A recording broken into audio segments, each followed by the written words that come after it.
주변의 환경이 많이 바뀌고 뭐 그렇게 되더라도 그런 거에 이제 많이 영향을 받지 않고 그냥 꾸준하게 제 분야에서 나의 인생의 길이다라고 생각하고 그냥 우직하게 걸어온 그런 것이 제가 가진 가장 큰 장점이지 않을까라는 생각을 하고 있습니다.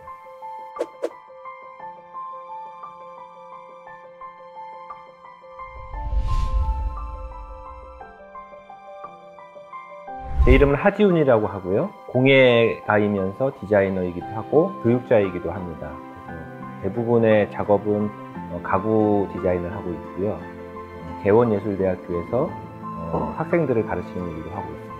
공예가라는 그 호칭이 저한테는 완벽하게 어울리는 것은 아니라고 생각을 하고요. 교육을 받았기도 하고 그다음에 디자인 교육도 받았기도 하고 전형적인 공예가가 아니고 지금의 시대에 맞춰 나가는 새로운 그 공예가상을 보여주려고 하는 사람이라고 생각하시면 좋을 것 같습니다.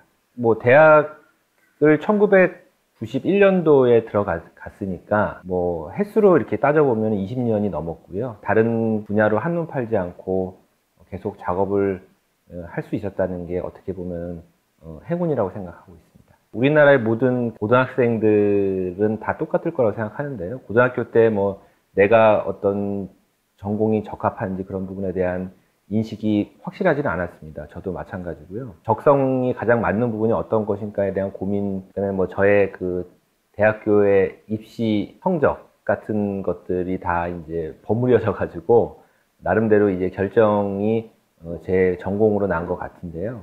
고등학교 때의 그 본인이 확실하지 않은 그 생각으로 전공을 선택해 가지고 그 전공이 많이 바뀌거나 중간에 포기하는 사람들도 많이 있었는데 다행히 저 같은 경우는 저하고 굉장히 잘 맞아가지고 지금까지 이 분야에 있는 것 같습니다. 저는 사실 그 재능이 뛰어나다고 생각하지는 않습니다. 학업을 할 때도 저보다 훨씬 뛰어난 사람들을 제 주변에서 많이 봤었거든요. 근데 이제 저 같은 경우는 조금 무디다고 할까요? 어떤 주변의 환경이 많이 바뀌고 뭐 그렇게 되더라도 그런 거에 이제 많이 영향을 받지 않고 그냥 꾸준하게 제 분야에서 나의 인생의 길이다라고 생각하고 그냥 우직하게 걸어온 그런 것이 제가 가진 가장 큰 장점이지 않을까라는 생각을 하고 있습니다. 굉장히 많이 달라졌죠. 일단은 그 예전에 공예 범주라는 것으로서 있었다라는 분야보다도 지금은 공예의 범주가 훨씬 더 넓어졌다고 생각하거든요. 그 넓어진 부분은 공예뿐만이 아니고 디자인도 그렇고 예술 분야도 그렇고 다 그 범위가 굉장히 넓어졌다고 생각합니다. 그래서 그 넓어짐으로 인해 가지고 서로 교차되는 그런 그 영역이 많이 생겼다라는 게 제가 바라보는 지금의 예술과 디자인 분야라고 생각을 하거든요. 공예도 당연히 그 범위가 넓어지고 이게 과연 공예냐 아니면은 이런 기능이 없는데 작품이라고 볼 수 있냐 이런 그 많은 논란들이 생기는 건 당연하다고 생각을 합니다. 그래서 그런 시대의 변화에 맞춰서 사실은 이제 공예가라는 호칭도 분리되지 않을까라는 생각이 듭니다. 평소에 공예는 사용할 수 있는 예술 작품이라고 생각합니다. 그 기능적인 부분이 굉장히 많이 고려가 되어 있지 않더라도 공간을 굉장히 조형적으로 아름답게 만들 수 있는 역할도 공예가 할 수 있는 큰 역할이라고 생각하거든요. 공예라는 거는 항상 사용하면서 나한테 행복감을 줄 수 있는 그런 분야라고 생각을 하고 있습니다. 가장 중요하게 생각하는 가치는 제가 만족하냐 이건 거죠. 제가 만족하지 못하면 당연히 구입하거나 사용하는 사람도 만족하지 못할 거라고 생각을 하거든요. 기본적으로 나의 생각에 대한 부분이 제일 중요하고요. 나의 생각대로 구현이 되느냐 그 부분이 무엇보다도 중요하다고 생각합니다. 그게 없으면은 사실 작품으로서의 가치는 없다고 생각을 합니다. 다른 분들도 그렇게 인식하실 거라고 생각을 하는데요. 사실 그 과거가 없으면은 지금 우리는 아무것도 못한다고 생각을 합니다. 어쨌든 우리도 지금의 현재는 미래의 과거이기 때문에 우리가 과거서부터 뭐 어떤 것들을 가져오는 것들, 예를 들어서 영감을 받는다거나 그런 것들은 아주 당연한 거라고 생각을 하거든요. 어떤 우리가 가지고 있었던 전통이나 그 부분을 이 시대에 맞게끔 새롭게 만들어지는 그런 작업이라고 보시면 될 것 같습니다. 다른 분들도 사실은 뭐 마찬가지라고 생각을 하는데 저희 같은 일을 하는 사람들은 대부분 그 영감을 얻는 부분은 이미 있는 것에서 영감을 얻는다고 생각합니다. 뭐 우리가 신이 아닌 이상 그 무에서 유를 창조할 수는 없는 거라서 이미 있는 것에서 나의 것을 만들어 나가는 것들이 있어야 되기 때문에 대부분은 그런 모든 것은 경험으로부터 이제 온다고 생각을 하고요. 그 경험에 대한 부분도 뭐 특정 지을 수는 없는 것 같아요. 사람을 만나서 이야기 나눌 때도 거기서부터도 영감을 받을 수도 있고, 아니면 어떤 사물을 봐서도 영감을 받을 수도 있고, 다양한 경험들이 버무려져 가지고 그거를 그냥 편집하는 수준에서부터도 영감이 될 수 있다고 생각을 하거든요. 내가 겪는 경험에 의해서 나의 그 작업의 그 아이디어가 나온다고 말씀드릴 수 있을 것 같습니다.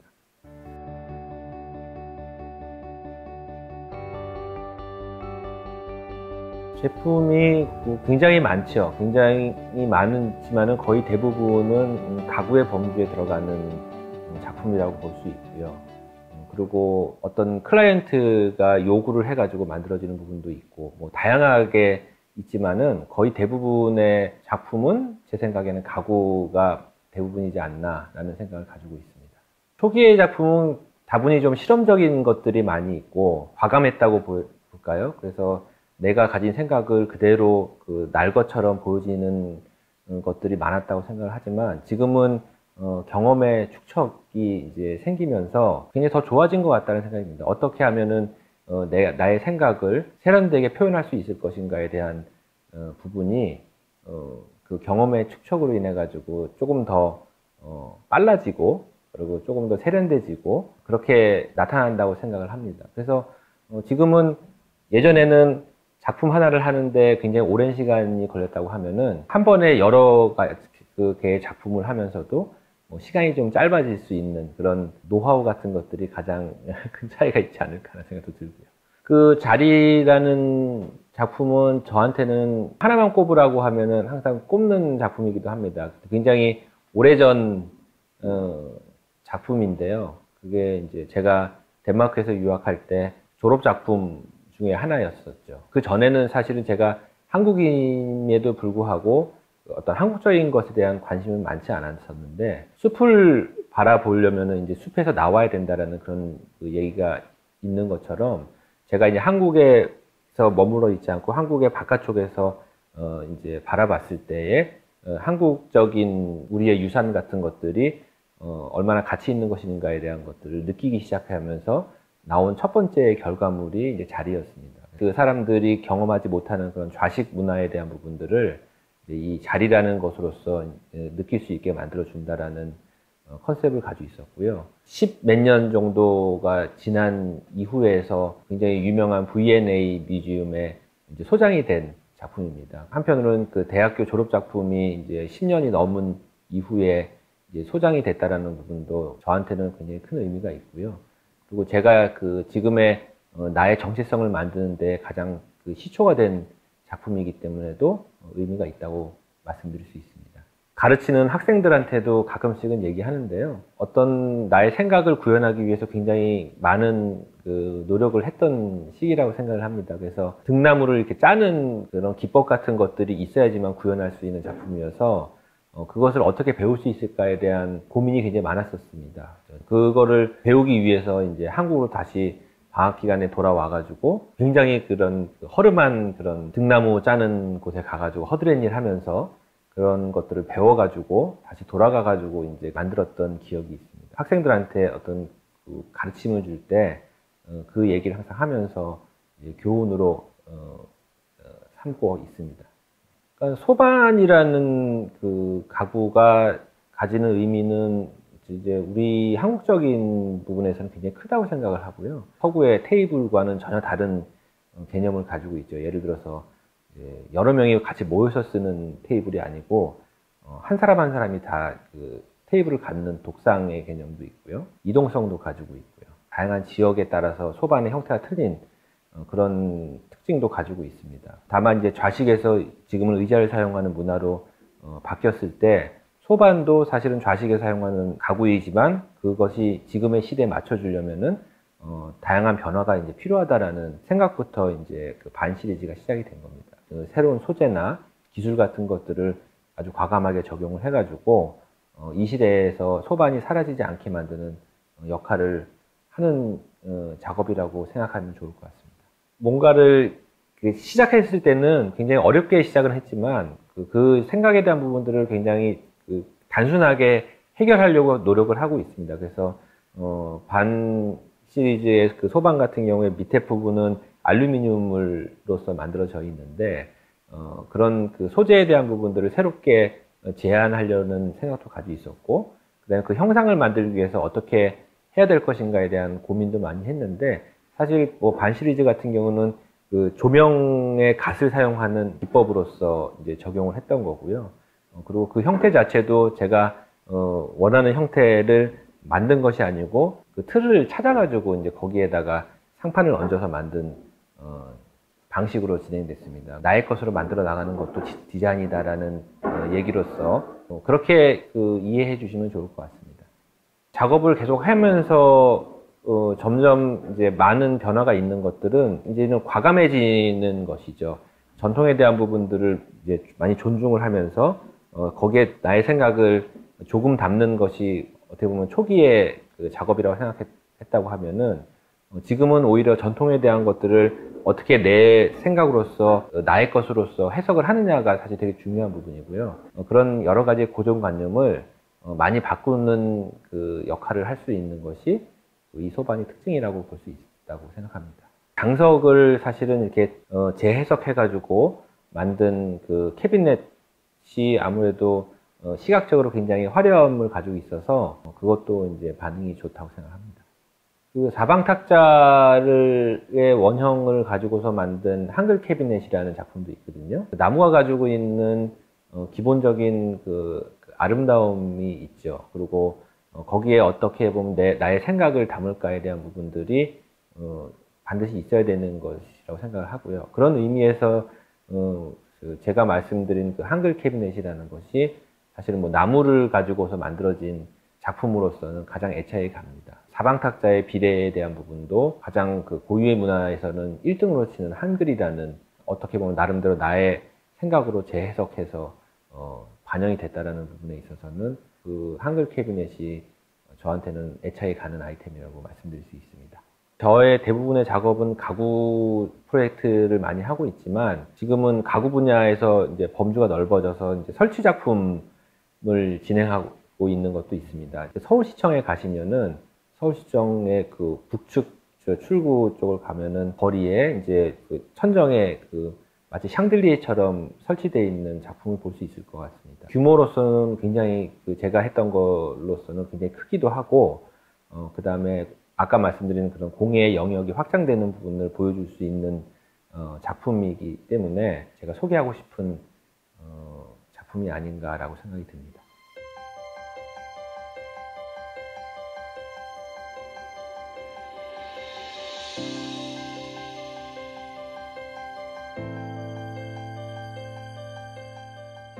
작업실이 보통은 굉장히 넓고 굉장히 깨끗하고 그런 스튜디오의 개념을 가져야 되는데, 저희 쪽의 분야는 사실 물질적인 것들을 다루는 부분이라서 지금 제가 학교에서 이제 교수라는 직함을 가지고 있기 때문에 연구실이 이제 스튜디오 겸 워크숍 겸 교수 연구실도 되는 것이죠. 저희는 어쨌든 입체를 다루는 분야이기 때문에 다양한 그 생각을 입체로 만들어지는 그런 도구들이 그 공간에 있다고 생각하면 됩니다. 예를 들어서 작으면서 정밀하게 출력할 수 있는 3D 프린터와 아주 큰 거를 출력할 수 있는 3D 프린터, 그 컴퓨터에서 그 만들어진 것들을 깎을 수 있게 하는 그런 CNC 기계 같은 것들, 다양한 그 작업을 수행하기 위한 컴퓨터, 그런 것들로서 이제 구성되어 있는 것이 제 작업실이라고 말씀드릴 수 있습니다.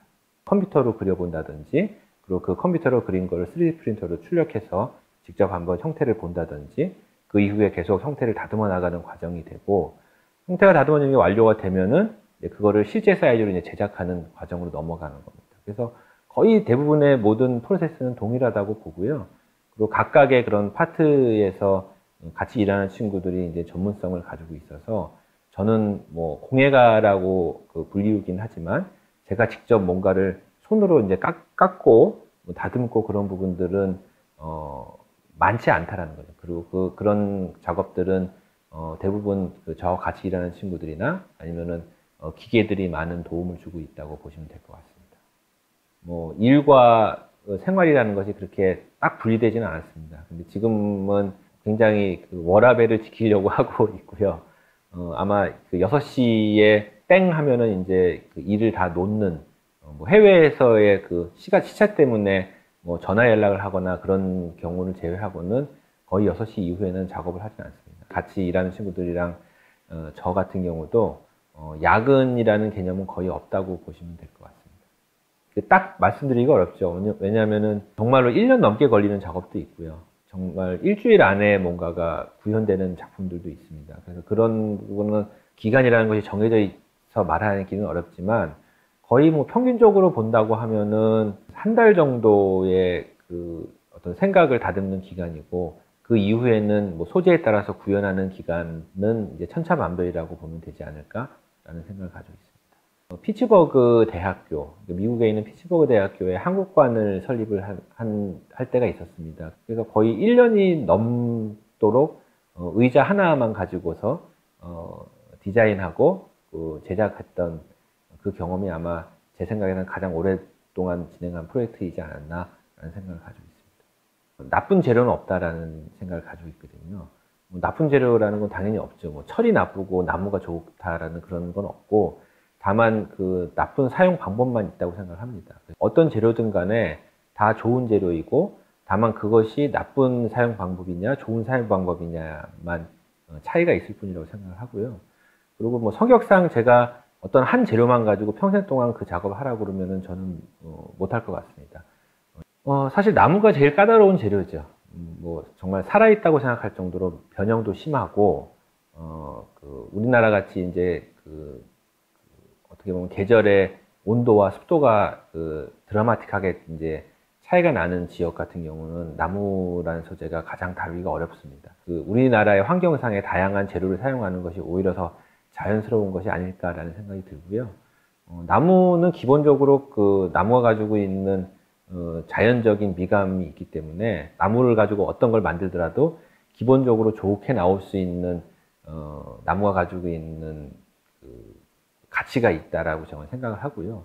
외려 그런 것보다도 재료적으로 가치가 없는, 뭐 심지어 이제 저는 이케아에서 나오는 그런 캐비넷 가지고도 제 작업을 만들기도 하거든요. 재료에 기대서 어떤 가치를 만들어 나가는 방향이 아니고 내 생각의 가치를 인정받을 수 있는 방향으로 작업에 대한 생각이라고 보시면 좋을 것 같습니다. 범주를 나누기가 어렵거든요. 뭐 예를 들어서 유치원에서 애들을 가르칠 때 이제 진흙 찰흙놀이 같은 거나 뭐 종이접기 같은 것도 사실은 어떻게 보면 공예의 범주에 들어가는 거고요. 그리고 뭐 아주 고차원적으로 해서 무형문화재분이 만드는 작업도 이제 공예의 범주에 들어가는 거죠. 그래서 공예라는 범주를 지금은 딱 여기서부터 여기다라고 나누기가 어렵다고 저는 생각을 하고요. 다른 디자인이나 예술의 분야에 비해서. 그렇기 때문에 공예에 대한 것들은 뭐 예술 작품이라고 저는 생각을 합니다. 공예는 예술품이지만 순수 미술과 다른 거는 어떤 쓰임이 반영돼 있다라는 것으로서 저는 제 나름대로의 공예의 범주를 정하고 있거든요. 그래서 뭐 디자인도 요즘은 굉장히 공예적으로 접근하는 것들을 많이 볼 수 있을 겁니다. 예를 들어서 뭐 아이폰 같은 경우는 정말 하나하나를 이제 깎아서 만든다든지, 아니면 정말 전자제품임에도 불구하고 그런 손이 많이 가는 수공예적으로 이제 천을 싸는 그런 마감을 한다든지, 그렇게 돼가지고 공예의 범주에 많이 이제 흡수가 되는 부분도 있다고 생각하거든요. 그리고 지금 같은 경우는 메이커들의 시대라고 저는 얘기를 하는데, 본인의 생각을 본인의 손으로 직접 구현하는 것이 굉장히 쉬운 시대가 됐다라는 거죠. 그래서 앞으로는 이제 공예가들이 점점 더 각광을 받을 수 있는 시대가 되지 않을까라는 생각을 가지고 있습니다. 작업 도구는 딱 정해져 있지는 않습니다. 정말 수작업으로 하는 그런 우리가 아는 뭐 조각도 같은 거나 드릴이나 뭐 여러 가지 그런 손 도구도 있으면서도 아까 얘기한 그런 3D 프린터 같이 컴퓨터로 그림을 그리고 그다음에 그거를 기계가 구현해 주는 부분도 있고요. 그리고 뭐 CNC 기계 같이 어떤 규모가 크고 실제 재료를 가지고서 이제 컴퓨터의 형상을 만들 수 있는 그런 도구도 있습니다. 그래서 어떤 도구를 어떤 걸 사용하냐라고 하면은 사실은 가장 작으면서 손으로 하는 도구서부터 전혀 손이 개입하지 않고 스케일이 큰 기계까지 스펙트럼이 굉장히 넓다고 보면 될 것 같습니다. 아이디어를 내는 방법이랑 거의 유사합니다. 뭐 저는 굉장히 생각을 많이 하고 새로운 것들을 어떻게 하면은 만들어낼 수 있을까에 대한 생각에 집중을 하는 것이고요. 그 이후의 프로세스는 굉장히 단순합니다. 그것을 어떤 입체적으로 구현하기 위한 과정으로서 물론 스케치를 하는 경우도 있고, 그 다음에 스케치가 없이 그냥 바로 컴퓨터로 모델링을 하는 그 과정으로 넘어갈 때도 있고요. 그 이후에는 뭐 3D 프린터로 하던 아니면 CNC 기계로 하던 아니면 손으로 우드락이나 골판지나 그런 것을 가지고서 이제 모형을 만들던 그런 단계를 가게 됩니다. 그리고 거기서 모든 형상적인 것이 확정이 되면은 이제는 제대로 된 완성의 단계로서 이제 많은 시간을 투여해서 작품을 제작하는 단계로 넘어가게 되겠죠. 작업 과정에서는 아까 말씀드렸듯이 이제는 제작에 대한 부분들이 많이 쉬워지는 시대가 됐습니다. 그래서 내가 손으로 하는 것보다도 더 정밀하고 깨끗하게 만들 수 있는 어떤 도구들이 많이 출현을 하게 됐고요. 그러므로 해서 사실은 저는 공예가들도 어떤 기술에 집중하기보다는 생각에 집중을 많이 해야 된다라는 말을 자주 하고 있습니다. 그래서 지금 질문해 주신 것처럼 어떤 작업의 프로세스 중에서 어느 부분이 가장 중요하냐라는 질문에는 가장 앞단에 있는 어떤 개념으로서 어떤 걸 만들 것인가에 대한 그 생각의 부분이 가장 저는 중요하다고 생각을 합니다. 그런 질문 받을 때마다 항상 똑같이 대답을 하는데, 어떻게 하면은 제가 오랫동안 지금 제가 하는 작업이나 작가 활동에 대한 것들을 할 수 있을 것인가 가장 중요한 부분이고요. 그거 외에는 사실 없다고 생각합니다. 그래서 꾸준하게 80세, 90세까지도 현역으로 계속 작업을 할 수 있는 소망이 가장 저한테는 남은 희망? 그런 걸로 생각이 됩니다. 플라스틱으로 만들어지는 그런 소반이 지금은 시리즈로는 2시리즈가 나왔거든요. 그 소반이 가지고 있는 특징 중에서도 지역마다의 특색을 가지고 있는 특징이 바로 이제 소반이기 때문에 투명함과 그런 소재의 차별로서 이제 만들어질 수 있는 소반이 굉장히 많이 있거든요. 그래서 그 부분을 꾸준하게 이제 발전시켜 나가는 것이 지금 가장 중요한 부분이기도 합니다. 한말이라고 하면은 버텨라라는 말이고요. 버티는 것이 사실 제일 어려운 시대이기도 합니다. 지금 이 시대의 20대가 가장 재능이 있으면서도 가장 인정받지 못하는 세대라는 말도 있다고 저는 들었습니다. 그것은 이제 제가 20대보다 지금의 20대가 훨씬 더 힘든 시대인 거고요. 그 시대에서 과연 공예가라는 직업 아니면 작가라는 직업은 재능은 사실은 큰 의미가 없다고 저는 생각합니다. 재능은 많은 경험으로 인해서 쌓여가면은 재능은 만들어지는 거라고 생각하고요. 주변에 있는 후배나 아니면 제가 가르친 제자들도 보면은 결국에서는 어떤 자기 분야에서 입지를 다지는 친구들은 재능이 있는 사람이라기보다는 정말 우직하게 버텨서 자신의 어떤 작업의 축척을 만든 사람들이 결국은 어떤 반열에 오른다고 생각을 합니다. 그래서 지금 어렵고 많은 환경적으로 도와주지 않는 부분이 있더라도 그것을 버티고 그 다음에 본인의 작업을 이어가는 것이 지금은 가장 필요한 때가 아닌가라는